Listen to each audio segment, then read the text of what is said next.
नमस्कार, बखबर में आपका स्वागत है। मैं हूं राघवेंद्र सिंह। आज हम बात करेंगे संघ के 100 साल पर दिल्ली में हुए 3 दिन के कार्यक्रम के बाद क्या स्थिति है और क्या सीन है। दरअसल बहुत सारी बातें संघ को लेकर होती हैं और अभी जो खास बात है चर्चा की वजह ये कि संघ ने कहा है कि वो सरकार नहीं चलाता, लेकिन लोग जानते हैं कि वो संघ सरकार बनवाता है। लेकिन जब इस पर सवाल हुआ तो उनका साफ कहना था कि आरएसएस किसी भी सरकार में सलाह तो देता है लेकिन उसे चलाता नहीं है। और उनका कहना था कि मोहन भागवत जी की बात करें जो संघ के प्रमुख हैं, सरसंघ चालक, उनका कहना था कि अगर यदि संघ दखल देता, संघ फैसले करता तो बहुत सारे फैसले बहुत जल्दी हो जाते, यानी उनमें लेट लतीफ़ी नहीं होती। तो कह सकते हैं कि संघ के 100 साल, जब संघ 200 साल पहले बना था तब शायद ही किसी ने सोचा कि आज़ादी दिलाने वाली कांग्रेस पार्टी को हराने के लिए संघ का एक राजनीतिक संगठन, एक राजनीतिक इकाई भाजपा बनेगी।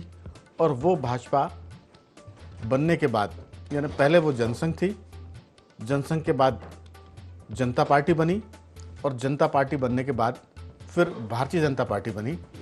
भारतीय जनता पार्टी सरकार में आएगी, ये कल्पना शायद संघ के निर्माता ने भी नहीं सोची होगी। आज इसी पर हम बात करेंगे कि हिंदुस्तान में हिंदुत्व तो रहेगा लेकिन क्या इस्लाम भी रहेगा। संघ के 100 साल पर कुछ बड़े सवाल हैं। प्रखर राष्ट्रवाद, हिंदुत्व, अखंड भारत और सामाजिक समरसता, ये बहुत सारी चीज़ें हैं जिन पर संघ ने चिंतन मनन भी किया होगा और उसने अगली रणनीति बनाई होगी। कह सकते हैं कि नए क्षितिज की तलाश में संघ 100 साल के बाद बहुत सारे काम तय कर रहा है और उस पर काम भी शुरू होगा। खास बात है कि देश भर में बहुत से ऐसे राज्य हैं, लगभग 2-4-10 राज्यों को हम छोड़ दें तो संघ के समर्थक दलों की सरकार है, हम ये कह सकते हैं। संघ के अनुशांसिक संगठनों में अगर हम राजनीतिक आगे भाजपा को माने तो भाजपा की सरकारें देश के कई राज्यों में हैं। प्रधानमंत्री नरेंद्र मोदी भी संघ के प्रचारक रहे हैं, वो तीसरी बार के प्रधानमंत्री हैं। तो आज इसी पर विस्तार से बात करेंगे। चर्चा के लिए हमारे साथ मौजूद है स्टूडियो में 2 विशेष मेहमान। मध्य प्रदेश के साथ देश के वरिष्ठ पत्रकार श्री रमेश शर्मा जी। रमेश जी, आपका बहुत बहुत स्वागत है। और संघ के जानकार श्री दीपक शर्मा जी हमारे साथ हैं स्टूडियो में। दीपक जी, आपका भी बहुत बहुत स्वागत है। नमस्कार। नई दिल्ली से हमारे राजनीतिक विश्लेषक नागेंद्र सिंह परमार जी हैं। नागेंद्र जी, आपका भी बहुत बहुत स्वागत है। चर्चा की शुरुआत दीपक जी आपके साथ करना चाहते हैं। संघ के बारे में जो आप जानते हैं, जो आपकी पकड़ है, जो उसकी कार्यशैली है, दिल्ली में भी 3 दिन के कार्यक्रम को भी आपने नज़दीक से देखा है। आखिर संघ के नए क्षितिज कौन से हैं और ऐसा क्या है जो संघ ने 100 साल में भी हासिल नहीं किया है। बहुत सारी बातें हैं, पहले आपकी राय जानते हैं। अभी की हम बात करें तो संघ प्रमुख मोहन भागवत जी ने कहा है कि वो सरकार नहीं बनाते हैं, सिर्फ सरकार को सुझाव देते हैं। ये एक मिथक है या किंवदंती है या सच्चाई है कि संघ की सरकारों में संघ का दखल होता है। संघ की सरकार से मतलब भाजपा की सरकारों में, और उसमें शिक्षा और संस्कृति, इस 2 पर संघ का एकाधिकार होता है। ये भी जनमानस में चीज़ व्याप्त है। हालांकि संघ और उसके परिवार के सभी लोग इसका खंडन भी करते हैं। आपसे जानना चाहते हैं कि ये सब मामला है क्या। 100 साल के बाद जैसा मैंने कहा कि नए आकाश की तलाश में है, नए लक्ष्य रखे जाएंगे, उनको पाने की बात भी होगी। और सबसे खास बात यह है कि इस समय संघ के लिए देश भर में सबसे सकारात्मक माहौल है।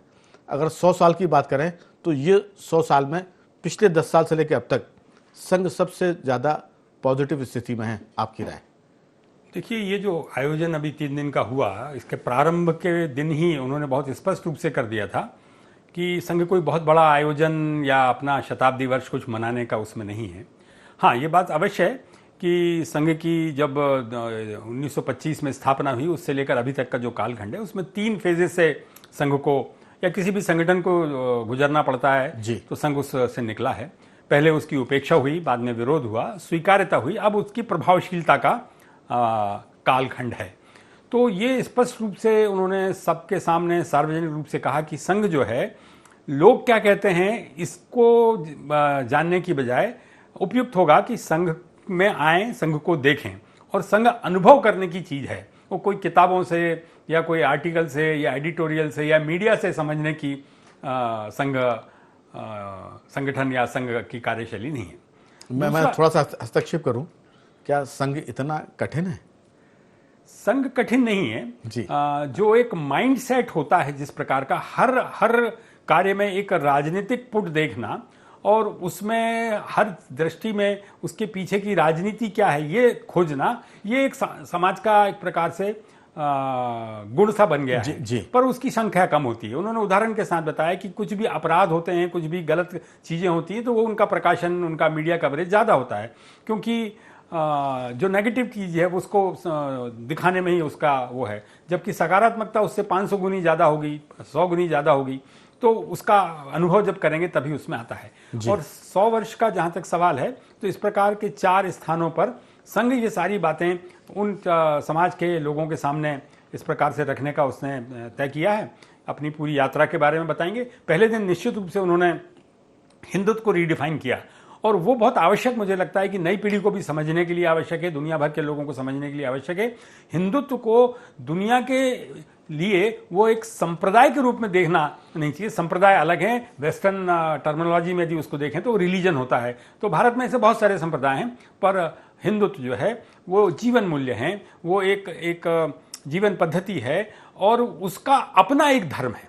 और वो जो धर्म है वो नॉन ट्रांसलेटेबल है, और वो मानव, महर्षि अरविंद ने कहा है कि मानवता का कल्याण और उसको शांति एवं दिव्यता प्रदान करना ये भारत की भूमिका है। तो मुझे लगता है उसको उन्होंने व्याख्यायित किया पहले दिन, और उसके बाद उन्होंने संघ की अपनी पूरी यात्रा बताई कि संघ ने किस प्रकार से चीजें करी। संघ के प्रस्ताव हैं इस पूरे दौर में, और वो पूरा का पूरा एक समाज परिवर्तन का काम संघ ने किया। संघ का मुख्य काम तो व्यक्ति निर्माण ही है, व्यक्ति में चरित्र निर्माण हो, और फिर वो जो व्यक्ति संघ से शाखा से निकल के आते हैं वो हर समाज जीवन के हर क्षेत्र में वो जाते हैं, और फिर आवश्यकता अनुसार वहां पर वो कार्य करते हैं, और उससे परिवर्तन दिखता है उन गुणों के कारण। उन्होंने बहुत बढ़िया उदाहरण उसमें एक मजदूर संघ का दिया कि आज ILO जो है, इंटरनेशनल लेबर ऑर्गेनाइजेशन, उसमें तक उसकी प्रभावी भूमिका है।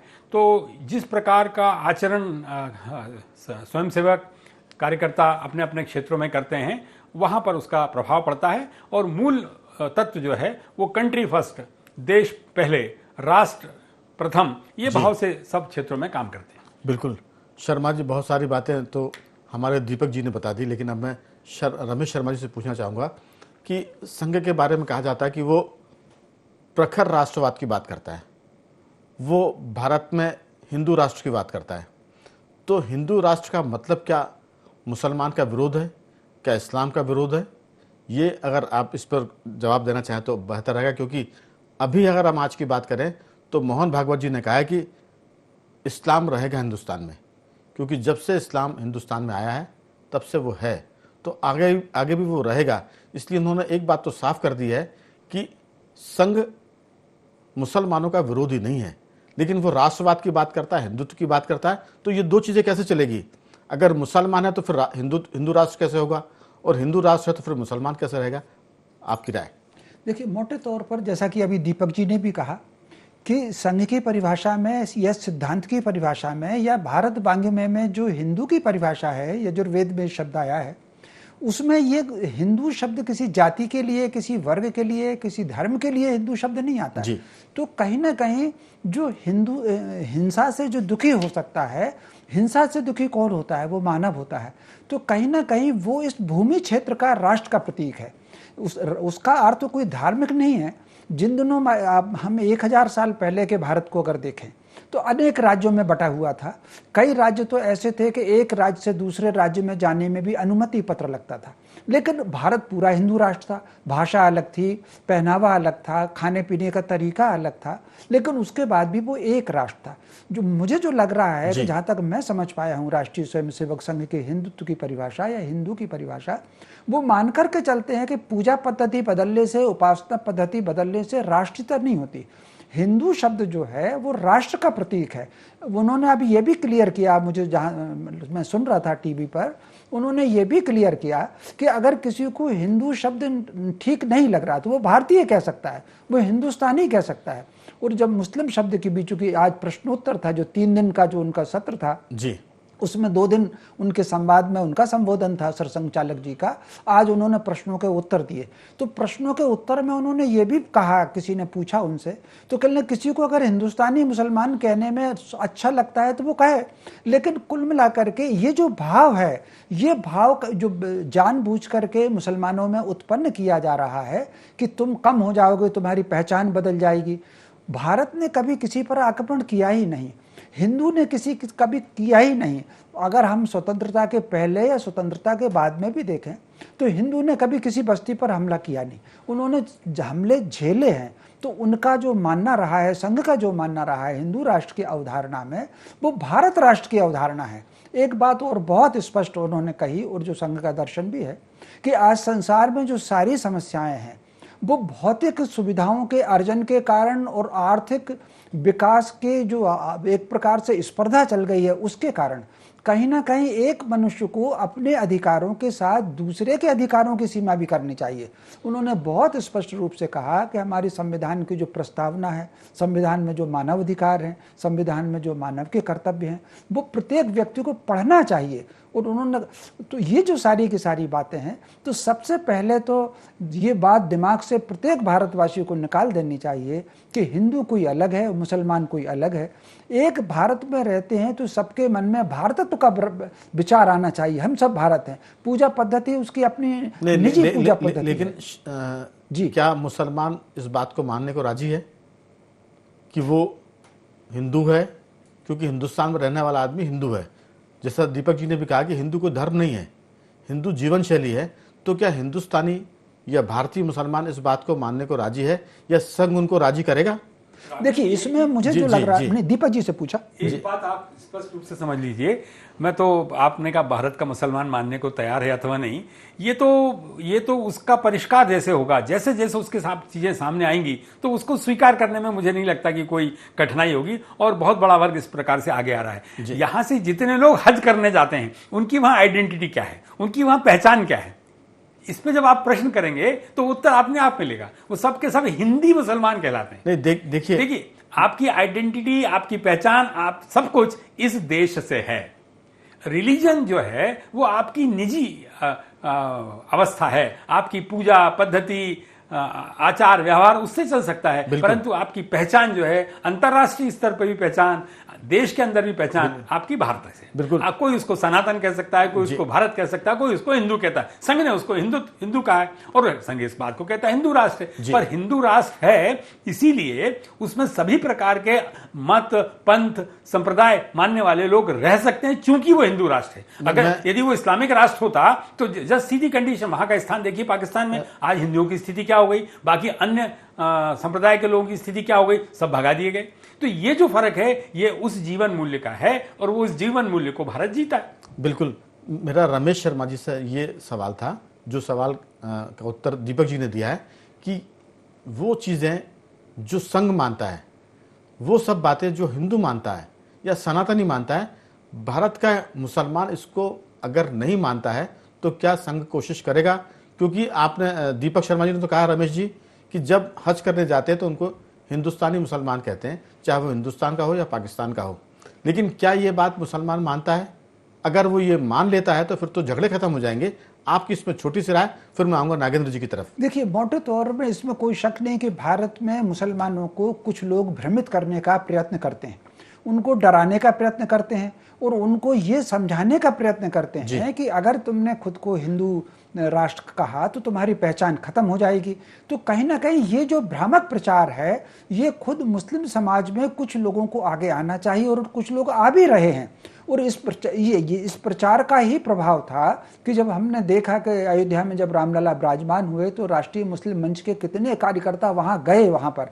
तो कुल मिलाकर के सरसंघ चालक जी ने ये बाकायदा मुसलमानों से ही अपील की है कि वो इस सत्य को समझें और उनके बीच में से इस बात का प्रचार हो कि अगर खुद को वो हिंदू राष्ट्र का भाग कहेंगे, और जैसा कि उनको दीपक जी ने कहा उन सबको हिंदी मुसलमान कहा ही जाता है, हिंदुस्तानी मुसलमान कहा ही जाता है, वो फिर उन्होंने ये बात स्वीकार की कि अगर वो खुद को हिंदुस्तानी मुसलमान कहते तो हमको कोई आपत्ति नहीं, लेकिन उनको ये बात समझना चाहिए कि वो अगर इसको हिंदू राष्ट्र मानेंगे तो उनकी पहचान बिल्कुल खत्म नहीं होगी, उनके जो भी आचार विचार हैं, उपासना पद्धति है, उसमें कोई हस्तक्षेप नहीं होगा, क्योंकि हिंदू कभी किसी में हस्तक्षेप करने का उसका स्वभाव नहीं है। बिल्कुल, मैं लौटता हूं शर्मा जी, लेकिन इस बात को मुसलमान नहीं मान रहा है 70 सालों से, पिछले 200 सालों से नहीं मान रहा है, 500 सालों से नहीं मान रहा है। मैं लौटूंगा, हालांकि दुनिया के सबसे बड़े इस्लामिक कंट्री की हम बात करें तो थाईलैंड की हम बात करें, वो हिंदू भली नहीं है, इंडोनेशिया, लेकिन वो अपने आप को हिंदू परंपराओं से जोड़ कर रखते हैं। वो रामलीला करते हैं, उनके यहाँ नाम की हम बात करें तो हिंदू नाम रखे जाते हैं, वहाँ के राजा और जो बाकी चीज़ें, लेकिन हिंदुस्तानी मुसलमान या तो बिगड़ गया है या राजनीति में उसको इतना ज़्यादा एक तरह से भ्रमित कर दिया है कि वो समझ नहीं पा रहा है कि वो अपनी चीज़ को माने, अपने पुरखों को माने जो हिंदू थे। कभी मैं लौटूंगा, हालांकि मैं लंबी बात नहीं करना चाहता, लेकिन 2 चीज़ें जोड़ूंगा। गुलाम नबी आज़ाद जो कश्मीर से कांग्रेस के नेता रहे हैं, उन्होंने कहा कि 400 साल पहले उनके पुरखे हिंदू थे। अगर हम शेख अब्दुल्ला की बात करें, फारूक अब्दुल्ला की बात करें, वो कहते हैं कि उनके पुरखे हिंदू थे। अगर हम जिन्ना की बात करें जो पाकिस्तान के कायदे आज़म हैं, उनके पुरखे हिंदू थे। तो फिर हमें लगता है कि जो हिंदुस्तानी मुसलमान है वो चीज़ों को बड़ी सहजता से मान सकता है, लेकिन राजनीति की वजह से उसको भ्रमित कर दिया है, या मैं कहूँ कि उसको बिगाड़ दिया है, ये शब्द भी ज़्यादा उचित होगा। मैं लौटूंगा, नागेंद्र जी हमारे साथ जुड़ गए।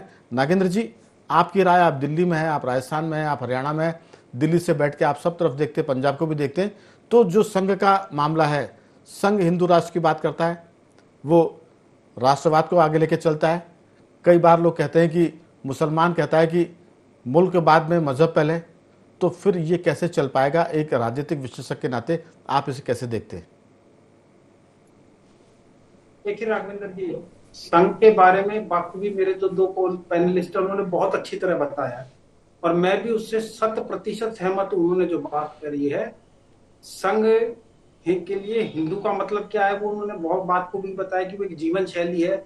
संघ का राष्ट्र निर्माण में, चरित्र निर्माण में, संस्कार निर्माण में, परस्पर समन्वय में जो आजाद भारत में योगदान है उसे भुलाया नहीं जा सकता। जहां तक हम एक दूसरे परिप्रेक्ष्य की बात कर रहे हैं, देखिए आजाद भारत के 55 साल में, शुरुआती 55 साल में वामपंथी जो विचारधारा है या वामपंथी विचारक है वो उस पर हावी रहे, और 55 साल का मतलब आप ये मान ली कि 2 पीढ़ियों का उसमें गुजरने का मतलब ये है कि विचारधारा ऐसी थी, इतिहास अपने तरीके से गढ़ा गया, कहीं ना कहीं उसमें तथ्यों को तोड़ा मरोड़ा भी गया, कई जगह इस तरह का नजर आता है, और जिस तरह की बातें कही गई उसमें मुस्लिम समुदाय को अल्पसंख्यक बताकर उनके वोट बैंक की राजनीति के चलते इस तरीके से, मैं कहूंगा उन्हें बरगलाया गया, शब्द इस्तेमाल करूंगा, बरगलाया गया जी। और उन्हें इस तरीके से दिखाया गया कि आप एक कोने पे खड़े हैं और दूसरे कोने पे दूसरे लोग खड़े हैं, इस तरह की चीजें दिखा के उनको कराया गया। और मैं अपने को पैनलिस्टों से पूरी तरह सहमत हूँ कि धीरे धीरे जब उन्हें परिष्कृत किया जाएगा, पिछले 10-11 सालों में दौर आया है कि धीरे धीरे उन्हें समझाया जा रहा है, बताया जा रहा है, उनके दिमाग में भी और उनके जहन में भी जो बातें भरी थी वो धीरे धीरे निकल रही है। एक चीज में समय तो लगता है, और देखिए इस देश की मिट्टी की ये तो खासियत है ना कि आजादी के वक्त से देख लीजिए आप, से लेके आजादी के आंदोलन से लेके देख लीजिए, अब्दुल कलाम आजाद जी हैं जो हमारे राष्ट्रपति भी रहे, परमाणु तकनीक के जनक भी रहे, उनसे लेके युद्ध के मैदान में अब्दुल हमीद मेजर साहब को देख लीजिए आप, कि उनके योगदान को हम कैसे भुलाया जा सकता है? तो नहीं भुलाया जा सकता। तो इसका मतलब वो भी थे जिन्होंने देश की मिट्टी को, देश के संस्कार को, देश की भावना को समझ लिया। जिस मुस्लिम ने वो देश के साथ जुड़ा हुआ है, उससे हिंदू मुस्लिम से कतई नफरत नहीं है, कतई नहीं, लेकिन जिन्होंने राजनीतिक अखाड़े में और राजनीतिक द्वंद्व में जो फंस गया, वहां दूरियां हैं, असल दूरी तो उनकी वजह से। बिल्कुल नागेंद्र जी, दरअसल हम इसी पर तो बात कर रहे हैं कि क्या अंतर्राष्ट्रीय साजिश है भारतीय मुसलमानों को देश के से अलग करने की, क्योंकि मैंने जिसका जिक्र किया कि दुनिया का सबसे बड़ा मुस्लिम राष्ट्र जो है वो अपनी जो पूजा पद्धति उसको मानता है और अपने पुरखों को भी मानता है, वहाँ कोई दिक्कत नहीं है। लेकिन भारत का मुसलमान अपने पुरखों को नहीं मानता है, वो अपने पुरखों से अलग हट के बात करता है। तो क्या ये अंतर्राष्ट्रीय साजिश का हिस्सा है कि भारत के मुसलमानों को बरगलाइए ताकि यहाँ राजनीति को विकृत किया जा सके और फिर हिंदू मुसलमान को लड़ाया जा सके? दीपक जी, आपकी इस पर छोटी सी राय। राघवेंद्र जी, अभी नागेंद्र जी ने एक शब्द का प्रयोग किया, बरगलाना। मुझे लगता है बरगलाने से ज्यादा डराना शब्द है, उसको डरा के रखा गया, और वो जो डरा के रखा गया उसके कारण वो अपने आप को अलग महसूस करता है। और ये क्या ये राजनीतिक साजिश है डरा के रखने वाली? नहीं, वो ऑब्वियसली निश्चित रूप से राजनीति का ये जो पक्ष है कि इस प्रकार से जो संघ या उससे राष्ट्र की विचारधारा से चलने वाली जो राजनीतिक दल है उससे जब तोड़ने की बात करेंगे तो उसको पूरे समाज को अलग अलग खंडों में करना पड़ेगा। जैसे जनजाति समाज को, आदिवासी समाज को वो अलग अलग करने का प्रयास करते हैं, तो ये एक पूरा संगठित समाज ना हो, ये तोड़ने का प्रयास एक राजनीति का खेल होता है, और उस तरीके से उन्होंने किया। दूसरा इसका महत्वपूर्ण पक्ष जो है नागेंद्र जी ने शुरुआत में करी थी कि शिक्षा, रमेश जी ने भी शिक्षा और संस्कृति के बारे में कहा। ये दुर्भाग्य से हमारी जब स्वाधीनता हुई उस समय जो परिवर्तन करना था, हमारे साथ के जो और बाकी देश उस समय हुए, चीन हुआ, जापान हुआ, इजराइल हुआ, इन्होंने सबने अपना अपना स्वत्व पकड़ा कि हमारा खुद का मूल क्या था। गांधी जी उस प्रोसेस में लगे थे, जब वो हिंद स्वराज की बात कर रहे थे तो वो भारत के स्वत्व की तरफ आ रहे थे। दुर्भाग्य से 1947 15 अगस्त के बाद भारत की रचना में वो सारे परिवर्तन जो होना थे, उसकी पहचान से संबंधित, उसके स्वबोध से संबंधित, उसके हिंदुत्व से संबंधित, उसके जीवन मूल्यों से संबंधित, वो हमारी पाठ्यक्रमों में नहीं आए, हमारे इतिहास की पुस्तकों में नहीं आए, हमारे सांस्कृतिक कार्यक्रमों में नहीं आए, इसलिए वो पीढ़ी उससे कटी रही। अब ये दौर, आपने पहले भी कहा था कि अभी 10 सालों में क्या हो रहा है, मुझे लगता है कि एजुकेशन पॉलिसी के बाद से और पूरा का पूरा एक जागरण का जो काल आया है उसके अंतर्गत ये सारा परिवर्तन होता दिख रहा है, और इसके सकारात्मक परिणाम ही आएंगे, क्योंकि अंतत्वगत्वा जो जीवन मूल्य हैं वो मनुष्य को मनुष्य के रूप में देखते हैं, वो धर्म और संप्रदाय पंथ के रूप में नहीं देखते। और ये भारत का नया पढ़ा लिखा मुसलमान युवा ये सब चीजें महसूस कर रहा है, अनुभव कर रहा है, तो वो तो स्वतः रूप से उसमें बिल्कुल मुख्यधारा का हिस्सा है। अभी आपने खुद ने 2 उदाहरण दे दिए, कश्मीर के 2 राजनेताओं के उदाहरण दे दिए कि उनके पूर्वज ये थे, अब वो स्वीकार करने लगे हैं, अब वो डर अंदर से खत्म हो गया है। भाई 732 से पहले क्या थे सब? बिल्कुल, तो पहला आक्रमण हुआ और उसके बाद एक प्रक्रिया चलती रही, मारो काटो और कन्वर्ट करो, तो वो सबको पता है कि उनके पूर्वज क्या थे, तो उसको स्वीकार करना। आपने इंडोनेशिया का कहा, आपने थाईलैंड का कहा, तो ये सारे देश अपने पूर्वजों को मानते हैं। भारत में अब वो प्रक्रिया में थोड़ा सा समय लगेगा, परंतु वह मानने योग्य। सरसंघ चालक जी ने एक बहुत महत्वपूर्ण बात करी कि भारत का जो संघ का जो अभी नया क्षेत्रीय संघ को दिख रहा है, उसमें इन भारत के आसपास के जो देश हैं जो पहले कभी भारत ही थे, उनको संघ अपनी रीच में लेगा, उनसे संवाद बनाएगा, और वहां पीपल टू पीपल कांटेक्ट, समाज से समाज की बात करेंगे। और क्योंकि हमारी विरासत सब साथ दिखती है, यदि तक्षशिला वहां पर है तो ज्ञान का केंद्र, उसको छुपाने की आवश्यकता क्या है? तो ये सारी चीजें जो हैं, ये मुझे लगता है कि एक अच्छी दिशा का संकेत है, और संघ ने उसमें बहुत खुले मन से सारी बातें देश के लोगों के सामने रखी। उन्होंने बहुत अच्छे से सारे प्रश्नों के उत्तर दिए, और एक भविष्य की समाज की, भारत के अंदर भी किस प्रकार का परिवर्तन अपेक्षित है वो पंच परिवर्तन के रूप में उन्होंने लिया है। मैं रमेश जी की तरफ आऊंगा। रमेश जी, एक बात मैं आपसे जरूर पूछना चाहूंगा कि जितने आसान समझ रहे उतना आसान नहीं है कि लिखा पढ़ा मुसलमान बहुत सकारात्मक हो जाएगा, ये भी मुश्किल बात है। दरअसल मैंने शुरुआत में कहा कि एक लाइन इसमें जोड़ूंगा फिर आपकी बात, क्योंकि समय बहुत कम बचा है। आज़ादी के बाद जब देश में मुसलमान रहे तब वो ये मानते थे कि हमने धर्म के नाम पर एक देश ले लिया, पाकिस्तान। अब भारत में अगर हम रहते हैं तो फिर हमको बहुत गड़बड़ करने की ज़रूरत नहीं है, यहाँ की मुख्य धारा के साथ मिलकर रहने की ज़रूरत है, और वो मिलकर रहा भी। लेकिन राजनेताओं ने जब उनको बहुत ज़्यादा, जैसे घर के किसी बच्चे को आप बहुत लाड़ प्यार दो तो बिगड़ जाता है वो, तो देश की सरकारों ने जो सत्ता में थी उन्होंने भारतीय मुसलमान जो बहुत अच्छा था उसको बिगाड़ दिया, उसको लड़ाकू बना दिया, उसको गलत काम पर लगा दिया। मुझे लगता है कि ये भी एक दोष है जो सियासत में आ गया और सियासत के जरिए मुसलमानों में आया, और अब संघ उसको ठीक करने की कोशिश कर रहा। लेकिन ये बहुत दूर की कौड़ी है, आसान काम नहीं है। जितनी आसानी से दीपक शर्मा जी बता रहे हैं या जितनी आसानी से नागेंद्र जी ने कहा, मुझे लगता है कि लिखाई पढ़ाई से इसका वास्ता नहीं है, इसका वास्ता उन चीज़ों से है जो कह सकते हैं कि मदरसों में सिखाई जाती है, जो देश के बाहर से जहर भारतीय मुसलमानों के मन में भरा जाता है और यहाँ के जो राजनीतिक दल है वो उनका इस्तेमाल करते हैं। आपकी बहुत छोटी टिप्पणी। देखिए, कुल मिलाकर के राघवन जी, जो मुझे लग रहा है कि इस दिशा में दोनों काम हुए, यद्यपि ये आज का विषय अपना नहीं है, लेकिन दोनों काम हुए। एक तो जैसे ही बंटवारे के बाद भारत स्वतंत्र हुआ तो कहीं ना कहीं जो उस समय की राजनीति थी, जो उस समय जो लोग भी सत्ता में आए, उन्होंने मुसलमानों को राष्ट्र की मूल धारा में विलीन होने ही नहीं दिया। उनको अलग रखा, बिल्कुल अलग रख कर चले गए और उनको बजाय एक मनुष्य मानने के बजाय उनको वोट बैंक माना। एक बात तो ये हुई। इसका पूरा लाभ उन लोगों ने उठाया जो पार्टीशन से पहले गजवाए हिंद की बात करते थे और पूरे मुसलमानों में अपना झंडा फहराने की बात करते थे। उन्होंने अपने स्लीपर सेल यहाँ पर छोड़े और स्लीपर सेल छोड़े तो जो रेखाएं इन्होंने तैयार की थी उसको उन्होंने मजबूती से किया और अपने उन्होंने एजेंट बनाए। एक और बात कहना चाहूंगा, हालांकि समय आपके पास कम है जी। उन जो विभाजनकारी शक्तियां थीं, वो हैदराबाद की हो सकती हैं, वो जूनागढ़ की हो सकती हैं, वो भोपाल की हो सकती हैं, वो रामपुर की हो सकती हैं, वो दिल्ली के कुछ लोग हो सकते हैं, वो ढाका के चटगांव के लोग हो सकते हैं। उन लोगों ने कुछ लोगों को योजना पूर्वक छोड़ा। आधे लोग वहां चले गए, आधे लोग यहां रह गए और उनके कनेक्शन बराबर बनते चले गए। एक छोटा सा उदाहरण और दूंगा, आप कल्पना कर सकते हैं, हमारी संविधान सभा में मुस्लिम लीग के लोग थे और उसमें से 9 लोग वो थे जो संविधान पूरा होने तक 1950 तक बराबर बने रहे। उन 9 में से 7 जो है संविधान को पूरा करके गए ताकि उनकी योजना यहाँ पर फलीभूत होती रहे। बिल्कुल जी शर्मा जी, लेकिन ये सब किस्से कहानियां, ये सच, इसका असर क्या हुआ? हमने कुछ सबक नहीं लिया। मैं सिर्फ बात को यहाँ लाके खत्म करता हूँ, समय की समाप्ति हमारे पास हो गई है। अब मुस्लिम समाज को अपने हीरो बदलने पड़ेंगे। दाऊद इब्राहिम अबू सलेम उनका हीरो अगर होगा तो दिक्कत होगी। उनको करना पड़ेगा बिस्मिल्लाह खान को, जो शहनाई वादक थे, भारत की आज़ादी में जिन्होंने शहनाई बजाई थी लाल किले से, APJ कलाम साहब, फिर उसके बाद हमीद साहब की हम बात करें जिन्होंने पाकिस्तान के टैंक तोड़े थे, इसके बाद मेजर उस्मान जो आजमगढ़ से थे। अब अगर हीरो नहीं बदले मुसलमानों ने तो फिर दिक्कत ये बढ़ती जाएगी। संघ कोशिश जरूर कर रहा, हमारी शुभकामनाएं कि उसकी कोशिश है जो है वो फलीभूत हो, लेकिन मामले बहुत कठिन है, मुश्किल के मैदान है। उम्मीद करते हैं कि रास्ता आसान हो। आज संघ के 100 साल पर हमने एक कार्यक्रम किया था, लेकिन संघ ने कहा कि वो सरकार नहीं चलाते, लेकिन हम कहते हैं कि वो सरकार बनाते जरूर है, चलाए भले ना। मैं तीनों मेहमानों का धन्यवाद करता हूँ। राष्ट्र बनाते हैं। दीपक जी आपका साधुवाद, रमेश शर्मा जी आपका बहुत धन्यवाद और नागेंद्र जी आपका बहुत बहुत धन्यवाद कि आपने चर्चा में हिस्सा लिया। तो बखौर में इतना ही। बने रहिए हमारे साथ और देखते रहिए IND 24।